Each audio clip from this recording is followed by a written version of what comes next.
के प्रति कितनी श्रद्धा है। रात रात तक हम यहाँ के रास्तों से गुजरते थे तो लालटेन लेकर बुजुर्ग लोग हमारा इंतजार करते थे। कभी कभी मेरा चेहरा देख के रो पड़ते थे कि राजीव भैया की बिटिया आई है। मैं समझी कि जनता की श्रद्धा का क्या मतलब होता है, कि उसका आदर करना चाहिए। मैंने देखा कि किस तरह से मेरी माताजी जब आई कैंप में जाकर बच्चों की आंखों में बूंद डालती थी, दवाई डालती थी, तो किस तरह से उनकी माताएं खुश होती थी। बेवाओं को देखा जब हम लोग कैंप लगाते थे, कितनी गरीबी में रहते थे और हम पेंशन देते थे। उस समय पेंशन मिलता था, बेवा पेंशन कहते थे उसको।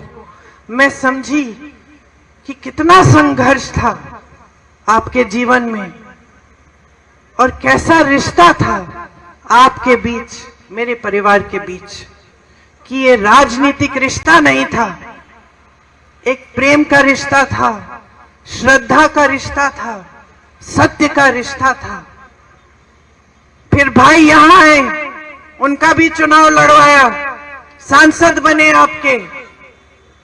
आपके लिए खूब काम किए। जहां जहां विकास ला पाए विकास लाए।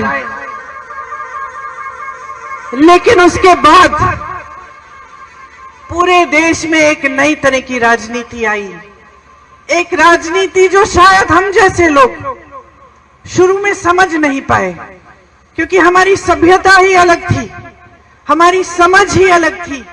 हमें सिखाया गया था कि जनता के सामने झूठ मत बोलो, हमें सिखाया गया था कि जनता का आदर करो, हमें सिखाया गया था कि जनता सर्वोपरि है।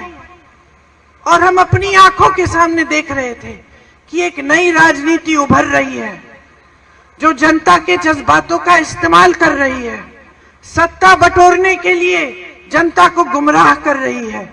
यहां अमेठी में आए ये लोग क्या समझेंगे, स्मृति जी क्या समझेंगी? ये तो यहाँ पे आपके लिए थोड़ी आई, ये तो राहुल जी को हराने के लिए आई हैं, ये राहुल जी से लड़ने के लिए आई हैं, ये आपके प्रति श्रद्धा की वजह से नहीं आई हैं। वो कैसे समझेंगी ये रिश्ता? इन्होंने झूठ फैलाए कि हम आपकी जमीन हड़पने आए थे, कि जिन महिलाओं के जिस समूह में आप थी, आपको याद है जो परियोजना थी, कि वो परियोजना ही हमने इसलिए बनाई कि हम आपकी जमीन हड़पना चाह रहे थे, कि हम लूट रहे थे आपको, कि हमने कुछ नहीं किया आपके लिए, कि हमारे दिल में सिर्फ परिवारवाद की भावनाएं थी, सिर्फ सत्ता चाहते थे हम, हमारे दिल में आपके लिए कोई भावना नहीं थी। और कुछ ऐसा हुआ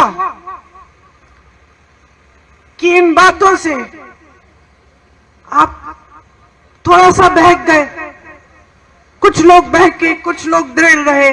जो भी हुआ, राहुल जी वो चुनाव हारे और एक पुराना रिश्ता जो आपके बीच, हमारे परिवार के बीच था, वो थोड़े समय के लिए थम गया, लेकिन टूटा नहीं, क्योंकि वो रिश्ता कभी टूट नहीं सकता है।